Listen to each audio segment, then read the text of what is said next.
नमस्कार, फिर से आप सभी का एक बार स्वागत है और मेरा नाम दीपिका है। जुड़ेंगे हिंदी क्लास के साथ।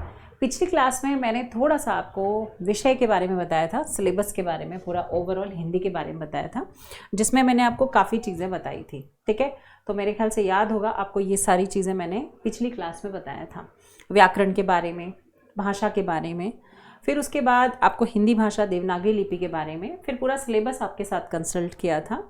फिर मैंने आपको गद्यांश और पद्यांश के बारे में बताया था। तो आज हम लोग थोड़ा सा आगे बढ़ेंगे और आज चलेंगे हम लोग वर्ण के बारे में पढ़ेंगे। वर्ण क्या है? ठीक है, वर्ण बहुत बड़ा टॉपिक है, बट मैं छोटे छोटे सेक्शंस में कुछ कुछ खास चीज़ें आपको बताती हुई चलूँगी कि वर्ण क्या है, कैसा है, किस तरीके से है। ठीक है, तो चले शुरू करें आज की क्लास। भाई, क्लास शुरुआत करने से पहले एक बार सेशन को लाइक और शेयर ज़रूर करेंगे। अपने जितने भी एजुकेशनल ग्रुप हैं, है ना, इंस्टा है, आपका टेलीग्राम है, फेसबुक है, जहाँ भी आप स्टूडेंट्स को जहाँ भी आप मदद कर सकते हैं, अपने फ्रेंड्स को मदद कर सकते हैं, वहाँ तक ज़रूर इस क्लास को पहुँचाइएगा। ठीक है, तो इसी तरीके से जुड़ते रहिएगा। आपको प्रतिदिन आपको कोई ना कोई क्लास मिलती रहेंगी जिसमें आप हिंदी के छोटे छोटे खंडों में विषय को पढ़ते रहेंगे। ठीक है, तो चले शुरू करते हैं आज की क्लास। और आज हम लोग क्या पढ़ने वाले हैं? आज हम वर्ण के बारे में पढ़ने वाले हैं। चलिए, अब वर्ण है क्या? मुद्दा उठता है, वर्ण है क्या?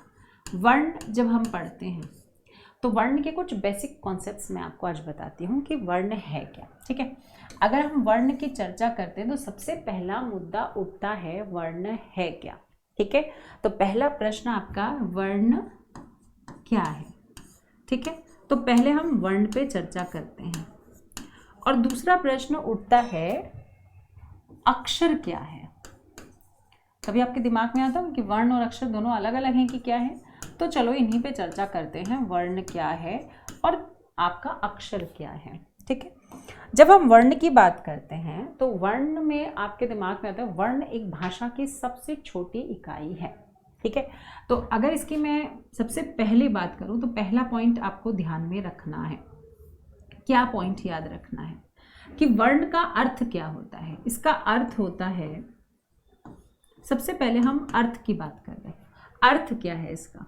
जिसके खंड नहीं होते, जिसके खंड नहीं होते। ठीक है, उसको हम क्या कहते हैं? उसको हम वर्ण कहते हैं। मतलब जिसके टुकड़े नहीं होते उसको हम वर्ण कहते हैं। क्लियर है? मतलब वर्ण के खंड नहीं होते। दूसरी चीज, अब इसकी परिभाषा क्या है? परिभाषा भी नहीं बोल सकते, इसके बारे में कुछ और पॉइंट्स पे चर्चा करते हैं। दूसरा पॉइंट, भाषा की सबसे छोटी इकाई। भाषा की सबसे छोटी इकाई क्या है? भाषा की सबसे छोटी इकाई। ठीक है, अगर हम बात करते हैं भाषा की सबसे छोटी इकाई की, तो आपका क्या होगा यहाँ पर? भाषा की सबसे छोटी इकाई जो होती है वो होती है आपकी वर्ण। ध्यान रखिएगा, क्यों वर्ण को भाषा की सबसे छोटी इकाई क्यों कह रहे हैं? क्योंकि इसके खंड नहीं होते। ठीक है, अब वर्ण है क्या? जैसे मान लो आपने क लिखा। ठीक है, क को आपने तोड़कर आ में किया, तो क का जब हम वर्ण विच्छेद करते हैं तो वर्ण विच्छेद हो जाता है और ये दो भागों में बंटकर आधा क और अ में निकल आता है। तो ये जो क और अ आपको दिखाई दे रहे हैं ना, ये वर्ण है। क्योंकि मैं क को, इस पूरे क को, एक कंप्लीट क को वर्ण नहीं कह सकती। क्यों नहीं कह सकती? क्योंकि इसके तो खंड हो जाते हैं और जिसके खंड हो जाते हैं उसको हम लोग वर्ण नहीं कह सकते। ठीक है, तो इसके खंड हो रहे हैं इसलिए इसको हम वर्ण नहीं कह सकते। इसके खंड नहीं होते हैं, क को भी नहीं तोड़ सकते, इस अ को भी नहीं तोड़ सकते, इसलिए इसको हम वर्ण कहते हैं। अब अक्षर क्या है? मुद्दा उठता है, अक्षर क्या है? अब अक्षर पे थोड़ा सा देखेंगे। यहाँ पे अक्षर के बारे में बात करें तो अक्षर जो है अ जमा शर दो शब्दों से मिलकर बना हुआ है। ठीक है, अ यहाँ पे उपसर्ग है और शर यहाँ पे मूल शब्द है और इसका शाब्दिक अर्थ होता है अक्षरणशील। इसको हम क्या बोल सकते हैं? अक्षरणशील, इसका मतलब जो खत्म नहीं होता, जो एंडलेस है, ठीक है, जो समाप्त नहीं होता। क्या लिख सकते हैं? जो समाप्त नहीं हो सकता। तो जो आप क ख ग घ जो भी आप लिखते हो, जैसे आप क लिख रहे हो, म लिख रहे हो, ल लिख रहे हो, ये सब अक्षर हैं। तो आपको समझ आए ये क क्या है? ये क अक्षर है, क्योंकि इसके टुकड़े होते हैं इसलिए ये वर्ण नहीं है। ये आपके अक्षर हैं क्योंकि ये एक कंप्लीट सेंस देते हैं। दूसरी बात, अक्षरणशील होने का मतलब है कि जो ध्वनि एक बार हमारे मुख से निकलती है वो ब्रह्मांड में घूमती रहती है, चारों तरफ घूमती है, वो कभी भी खत्म नहीं होती। साइंस ये प्रूव कर चुका है कि जो भी आवाज़ निकलती है वो हमारे चारों तरफ धीरे धीरे वाइब्रेट होते होते दूर तक चली जाती है, पर ख़त्म नहीं होती। इसका सबसे बड़ा एग्जाम्पल है पॉजिटिव और नेगेटिव, सकारात्मक और एक नकारात्मक ऊर्जा। ये ऊर्जा कहाँ से आती है? ये ऊर्जा किस तरीके से आती है? मुद्दा उठता है, ये ऊर्जा आई कहाँ से? ये ऊर्जा आती है आपकी आवाज़ से। आपके वातावरण में जिस तरीके की वाइब्रेशन और वाइब्स होते हैं वो आपके अंदर सकारात्मक और नकारात्मक ऊर्जा इकट्ठा करती हैं। कभी आपने सोचा है कि आप मंदिर जाते हो, मस्जिद जाते हो, चर्च जाते हो, गुरुद्वारे जाते हो, बड़ा आपको रिलैक्स फील होता है, बड़ी एक अच्छी वाली ऊर्जा आपके अंदर आती है, आपको बड़ा मज़ा आता है, बड़ा संतुष्टि मिलती है हृदय को वहाँ पर जैसे ही हम कहीं पर लड़ाई झगड़ा, मार काट, एक्सीडेंट, ऐसी चीज़ें देखते हैं तो हमारा दिमाग जो होता है थोड़ा सा भयभीत हो जाता है और एक नकारात्मक ऊर्जा, एक नकारात्मक सोच हमारे चारों तरफ घूमने लग जाती है। इसका प्रभाव हमारी सोच समझ के साथ साथ हमारे व्यवहार, हमारे आचरण, साथ के साथ हमारे स्वास्थ्य पर भी पड़ता है और हमसे जुड़ने वाले लोगों पर भी पड़ता है। कभी देखा है कि ऑफिस से लड़ाई कर कर घर में गुस्सा उतारना, ये नकारात्मक ऊर्जा है जो आपके साथ घर भी आ गई है। ठीक है, तो आप जैसे माहौल में रहते हैं आपको नकारात्मक ऊर्जा जो है नहीं रखनी चाहिए। इसीलिए वास्तु काफ़ी आपको बताते हैं, सजेशंस देते हैं, ऐसा करो वैसा करो, जिससे नकारात्मक ऊर्जा नहीं होती है। आपने कभी सोचा है कि हम लोग सुबह शाम घर पर भी पूजा करते हैं, नमाज पढ़ते हो, आप लोग अपने अपने जिस भी धर्म से बिलोंग करते हो, आपने देखा होगा कि हम सुबह शाम जो है पूजा करते हैं। क्यों करते हैं? क्योंकि जो नकारात्मक सुबह हम शुद्ध करते हैं घर को, घंटी बजाकर, आरती कर कर, पूजा कर कर, धूप दीप जलाकर एक शुद्धता लाते हैं घर में। उसी तरीके से शाम को फिर से दिन भर जो नकारात्मकता आई गई उसको फिर से भगाने के लिए हम रात को फिर से पूजा करते हैं, फिर से नकारात्मकता को भगाते हैं ताकि एक आवरण शुद्ध रहे, पवित्र रहे। हम मंत्रों का जाप करते हैं, हम शुद्धता का जाप करते हैं, ये हमारे अंदर एक पॉजिटिव, एक सकारात्मक ऊर्जा उत्पन्न करती है। इसीलिए इसको अक्षर कहा जाता है, अक्षरणशील, जो कभी खत्म नहीं होता, जो आपके आसपास एक आवरण क्रिएट करता है और आपको एक सकारात्मक ऊर्जा देता है और नकारात्मक भी हो सकता है। ठीक है, इसलिए वर्ण और अक्षर आपको बहुत अच्छे से समझ आ गया। तो ये वर्ण की परिभाषा बोल सकते हैं कि जिसके खंड नहीं होते, और अक्षर का मतलब होता है जो अक्षरणशील होता है, जो कभी भी खत्म नहीं होता। ठीक है, यहाँ तक मेरे ख्याल से सबको समझ आ गया है। अब थोड़ा सा और आगे बढ़ते हैं, वर्णों के बारे में चर्चा करते हैं। जब हम वर्ण की बात करते हैं, वर्ण क्या है? वर्ण देखो यहाँ पे वर्ण के दो रूप होते हैं, एक स्वर होता है और एक व्यंजन होता है। सबको पता है वर्ण के दो रूप होते हैं, पर इससे पहले वर्ण का एक क्रम हम देख लेते हैं। ठीक है, हम देखेंगे तो वर्ण जो है सबसे छोटा होता है, वर्ण से बड़ा जो होता है वो आपका अक्षर होता है। अक्षर से बड़ा जो होता है वो आपका क्या होता है? शब्द होता है। और शब्द से बड़ा जो होता है वो आपका पद होता है। पद से बड़ा जो होता है वो पद बंद होता है। ठीक है, और पद बंद से बड़ा होता है उपवाक्य,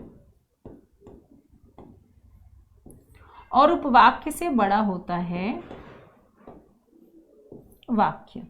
ठीक है, तो आप देखोगे तो एक क्रम आपको दिखाई दे रहा होगा, वर्ण, अक्षर, शब्द, पद, पदबंध, उपवाक्य, वाक्य, ये हमारी भाषा का क्रम है। किसी भी भाषा को सीखने के लिए हमें यहाँ से शुरू करना होता है और इस क्रम को हम धीरे धीरे आगे बढ़ाते हैं। एक सेकेंड रुकेंगे, कभी कभी बीच में फ़ोन जो है डिस्टर्ब कर देता है ना। चलो, तो यहाँ पे हम देखेंगे आगे कॉन्सेप्ट को करते हैं। चलो, तो यहाँ पे हमने क्या देखा कि वर्ण जो है, हम थोड़ा सा देखेंगे वर्ण के बाद अक्षर, अक्षर से बड़ा शब्द। तो अब इसको थोड़ा सा डिफाइन करते हैं, वर्ण क्या है। इसमें से कुछ क्वेश्चंस भी आपके एग्जाम में पूछे जाते हैं, उन पे भी चर्चा करते हैं। चलो, सबसे पहला क्वेश्चन आपका बनता है कि बताइए, अगर आपसे पूछा जाए भाषा की सबसे छोटी इकाई, भाषा की सबसे छोटी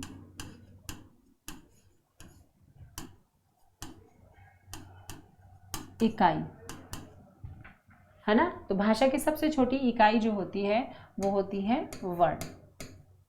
ठीक है, दूसरा प्रश्न बनता है आपका कि बताइए आप अर्थ के आधार पर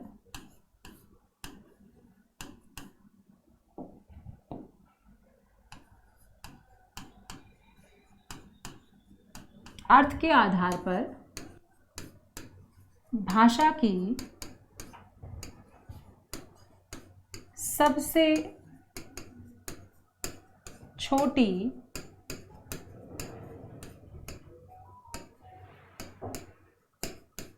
इकाई।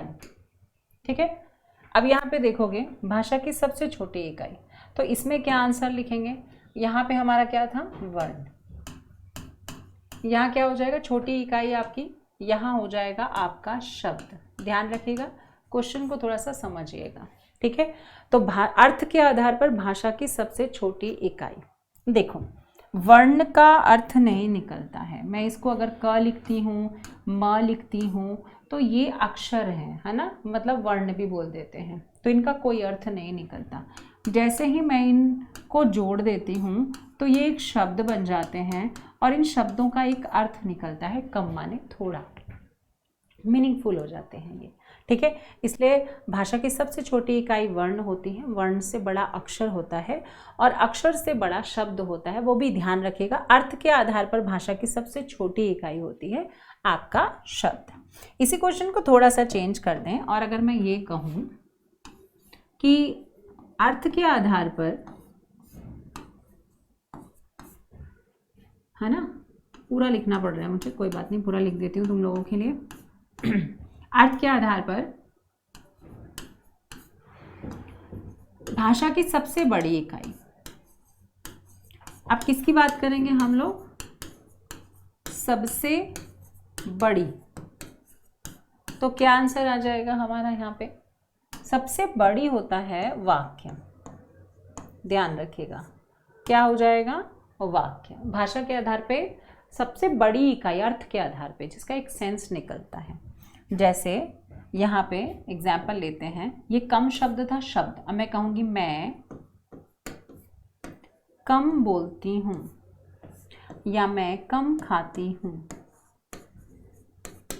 ठीक है, तो यहाँ पे एक पूरा वाक्य है और इस वाक्य में एक सेंस निकल रहा है। तो अर्थ के आधार पर भाषा की सबसे बड़ी, या तुमसे, है ना, कभी कभी भावार्थ भी क्वेश्चन पूछता है, तो मैं वो भी बता देती हूँ। चौथा प्रश्न बनता है भावार्थ के आधार पर। भावार्थ का मतलब होता है भाव प्लस अर्थ, जहाँ पे आपके इमोशंस भी ट्रांसफर हो रहे हैं और वो मीनिंग भी जा रही है। तो भावार्थ के आधार पर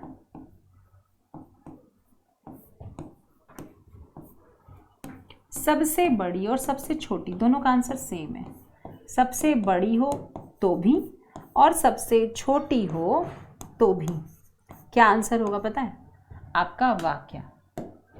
क्या आंसर होगा, वाक्य, चाहे वो छोटी हो चाहे वो बड़ी हो। ठीक है, क्लियर है यहाँ तक।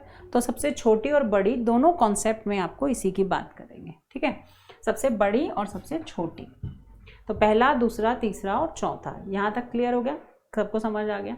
अब आगे बढ़ते हैं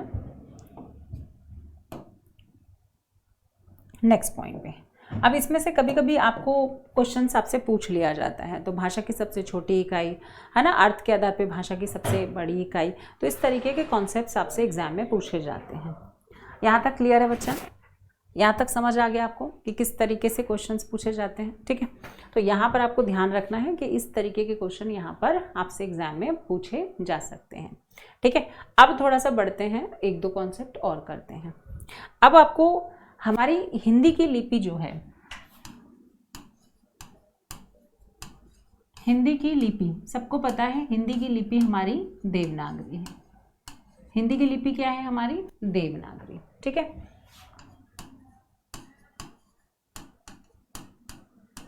और इंग्लिश की लिपि क्या है? अगर मैं तुमसे पूछूं अंग्रेजी की लिपि, तो आप बोलोगे मैम अंग्रेजी की लिपि है रोमन। क्या है? रोमन है। ठीक है, अब मेरा प्रश्न बनता है कि बताइए इसमें से वर्णात्मक कौन सी और अक्षरात्मक कौन सी है? ठीक है, तो ध्यान रखिएगा, देवनागरी लिपि जो है वो हमारी होती है अक्षरात्मक।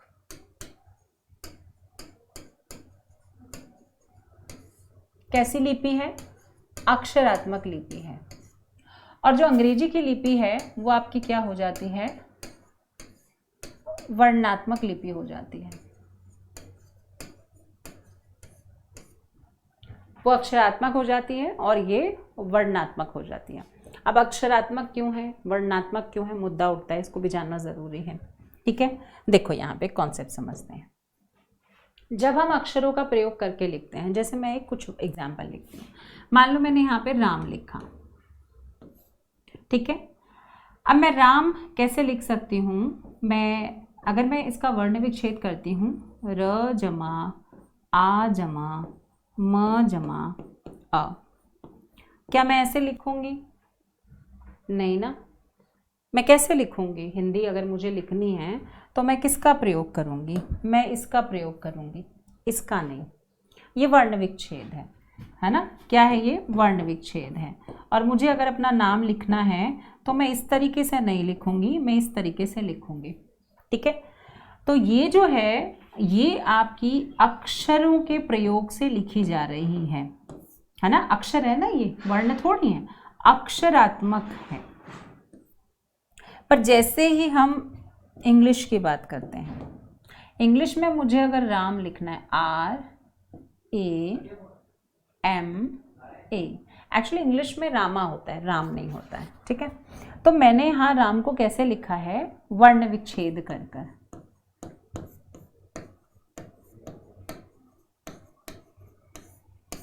क्योंकि इनके खंडी नहीं होते हैं। क्या आर के टुकड़े होते हैं? ए का टुकड़ा होता है, एम का टुकड़ा होता है। आप देखोगे किसी भी अल्फ़ाबेट का कोई टुकड़ा नहीं होता है। तो जब इनके अल्फ़ाबेट के टुकड़े नहीं होते हैं तो ये क्या है? ये आपके वर्णात्मक है। क्या हो जाएंगे? ये वर्णात्मक हो जाएंगे, क्योंकि इंग्लिश के अल्फ़ाबेट्स के टुकड़े नहीं होते हैं। पर ये हमें ही कॉपी करते हैं। जैसे हमारे व्यंजन बिना स्वरों के बोले नहीं जा सकते, लिखे नहीं जा सकते। जैसे म के बाद अ सुनाई दे रहा है, साउंड आ रहा है ना अ का। क, प, च, ल, त, कोई भी वर्ण बोलो, व्यंजन बिना स्वर के अधूरे हैं। स्वर स्वतंत्र है, उनमें किसी व्यंजनों की जरूरत नहीं है। अ, आ, ई, उ, कोई व्यंजन की जरूरत नहीं है। सेम अंग्रेजी में भी ऐसा ही है। आप कोई भी इंग्लिश का अल्फ़ाबेट बोलो, आपको स्वर पहले दिखाई देंगे। एम, ओ, है ना? ओ तो चलो वॉवेल ही है, पर एन हो गया, एच हो गया, एस हो गया, एल हो गया, सब कोई भी बोलो, एम बोलो, है ना?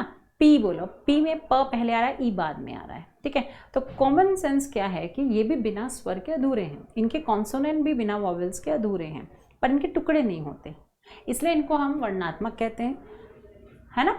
हमारे टुकड़े हो जाते हैं, वर्ण में भी है और अक्षर में भी है, पर हम अक्षरों का प्रयोग करते हैं, इसलिए अक्षरात्मक होते हैं। ठीक है, यहाँ तक क्लियर है? सबको समझ आ रहा है? एक एक चीज़ को अच्छे से समझेंगे, क्या कह रही हूँ, क्या है, रटना नहीं है। अच्छे से समझो चीज़ों को, ताकि आपके दिमाग में कॉन्सेप्ट क्लियर हो सके। ठीक है भाई, यहाँ तक आगे बढ़े? चलो थोड़ा सा और देखते हैं। अब इसमें कॉन्सेप्ट क्या है उस पर चर्चा करते हैं। तो वर्ण की जब हम बात करते हैं तो हमारे यहाँ वर्ण कितने होते हैं? तो पहला प्रश्न बनता है कि कुल वर्ण कितने होते हैं। तो आपको ध्यान रखना है, हमारे पास कुल वर्ण अगर पूछा जाए तो 52 होते हैं। कितने होते हैं? 52। आपसे पूछा जाए कि बताइए स्वर कितने होते हैं, है ना, क्या कह रहे हैं, स्वर कितने होते हैं, तो स्वर में भी 2 सेक्शन होते हैं, एक स्वर और एक आपका कुल स्वर। 2 चीज़ें आपको ध्यान में रखनी है, ठीक है। जब आपसे स्वर पूछे तो आप 11 लगाएंगे, और जब आपको कुल स्वर पूछें तो आपको 13 लगाना है। अब ये 13 हुए कैसे? 11 तो आपके स्वर ही थे, प्लस इसमें 2 जो होते हैं वो अयोगवाह होते हैं। अंक और अह को हम अयोगवाह कहते हैं।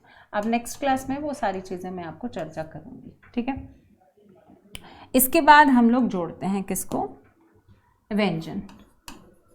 आपसे व्यंजन जब भी पूछा जाए तो व्यंजन आपके पास होते हैं 33।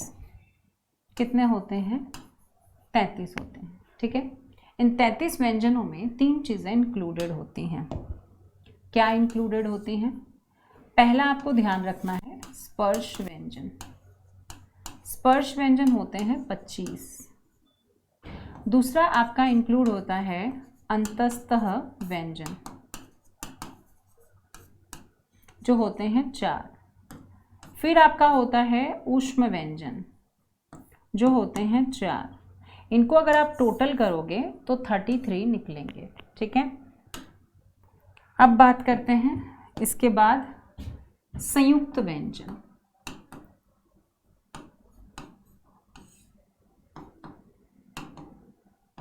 संयुक्त व्यंजन कितने होते हैं? वो होते हैं 4, ठीक है। सॉरी, कितने होते हैं वो होते हैं आपके 4। फिर और भी 2 चीज़ हम जोड़ेंगे यहाँ पे, उत्क्षिप्त व्यंजन। क्या होते हैं उत्क्षिप्त व्यंजन? जो ड बिंदु के साथ यूज करते हो ना, उनको उत्क्षिप्त व्यंजन कहते हैं। वो भी कितने होते हैं हमारे पास? 2। अब इनको आप टोटल करो, देखो, है ना। अब टोटल करोगे तो 11 मत ऐड करना, 11 तो हमने काउंट कर लिया है। तो मैं इसको टोटल करती हूँ यहाँ पे, ठीक है। कहाँ पे करती हूँ? मैं दूसरी जगह करती हूँ, नहीं तो कंफ्यूज हो जाओगे आप। उत्क्षिप्त, मैं इसको यहाँ पे टोटल करती हूँ, ठीक है, कि क्या क्या हो रहा है। तो आपको ध्यान रखना है ना, आपको कुल स्वर 13, व्यंजन 33, संयुक्त 4 और उत्क्षिप्त 4। अब इनको आप जोड़ के देखिए, 3 3 6, 6 4 10, 10 4 14। 14 क्यों हो रहा है भाई? ये तो गलत हो जा रहा है। ये उत्क्षिप्त 2 होते हैं, इसलिए गलत हो रहा है।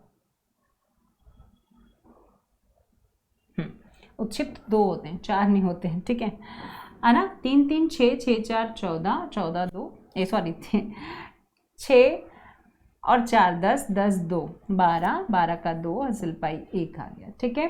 3 और 1 4 और 1 5, आपके 52। तो कुल वर्ण कितने होते हैं आपके पास? कुल वर्ण कितने होते हैं? 52, ठीक है। क्लियर है? कोई डाउट है तो आप लोग कमेंट बॉक्स पे ज़रूर करेंगे, कोई भी दिक्कत या कोई भी चीज़ नहीं समझ आती है तो, ठीक है। तो यहाँ पे क्लियर है आपको। तो हमने वर्ण पढ़ा, वर्ण कितने होते हैं? 52 होते हैं। स्वर क्या होते हैं, ठीक है। अब हम लोग इनको डिफाइन करेंगे। नेक्स्ट क्लास में हम लोग इन चीज़ों को एक एक करके पढ़ेंगे, भाई वर्ण क्या होते हैं, व्यंजन क्या होते हैं, स्वर क्या होते हैं, ठीक है। तो यहाँ पे आज हमने किन किन पे चर्चा किया? तो आज हमने थोड़ा सा वर्ण के बारे में बात की। वर्ण क्या हैं और अक्षर क्या हैं, ठीक है। वर्ण जिसके खंड नहीं होते, है ना, जिनको हम टुकड़े नहीं कर सकते, उन्हें वर्ण कहते हैं। और जिनके टुकड़े हो जाते हैं, जो कभी ख़त्म नहीं होते, उन्हें हम अक्षर कहते हैं, ठीक है। हमारा अगर हिंदी के क्रम की बात करें तो वर्ण, अक्षर, शब्द, पद, पदबंध और उपवाक्य और वाक्य, ये सारे क्रम हैं। इसके बाद हम बात करते हैं तो भाषा की सबसे छोटी इकाई वर्ण है। अर्थ के आधार पर भाषा की सबसे छोटी इकाई शब्द है, जिसका एक मीनिंगफुल अर्थ निकलता है। अर्थ के आधार पर भाषा की सबसे बड़ी इकाई वाक्य है। भावार्थ के आधार पर भाषा की सबसे छोटी और बड़ी इकाई आपकी क्या होती है? वाक्य होती है।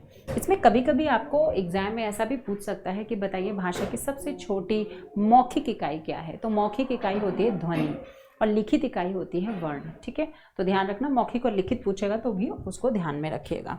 फिर हमने चर्चा किया हिंदी की लिपि के बारे में। तो हिंदी की लिपि देवनागरी है जिसको हम अक्षरात्मक लिपि कहते हैं, और अंग्रेजी की लिपि रोमन है जिसको हम वर्णात्मक लिपि कहते हैं। ठीक है, अक्षरात्मक जिसमें हम लोग अक्षरों का प्रयोग करते हैं, तो राम हम ऐसा लिखते हैं, पर इंग्लिश में जब हम राम लिखते हैं तो रामा हो जाता है, वर्णात्मक वर्णों के प्रयोग के द्वारा उसको लिखा जाता है। फिर हमने वर्णों के बारे में बात किया। कुल वर्ण हमारे पास 52 होते हैं, जिसमें से स्वर 11, अगर कुल स्वर बोलें तो 13 है, उसमें अयोगवाह होता है जिसको अंकुराह को ऐड करते हैं। व्यंजन 33 होते हैं, 33 में ये 3 चीज़ें इंक्लूडेड होती हैं, संयुक्त व्यंजन और उत्क्षिप्त। संयुक्त 4 होते हैं, उत्क्षिप्त 2 होते हैं। इस तरीके से हमारे पास टोटल 52 कुल वर्ण होते हैं। उम्मीद करती हूँ आप लोगों को सेशन पसंद आ रहा होगा, तो एक बार फटाफट सेशन को लाइक और शेयर करेंगे। इसी तरीके से छोटी छोटी वीडियोस के जरिए, छोटी छोटी क्लिपिंग्स के जरिए मैं आपको आपके विषय की पूरी जानकारी देती रहूँगी। इसी तरीके से जुड़िएगा। बहुत बहुत धन्यवाद, नमस्कार, और सेशन को लाइक और शेयर ज़रूर करिएगा।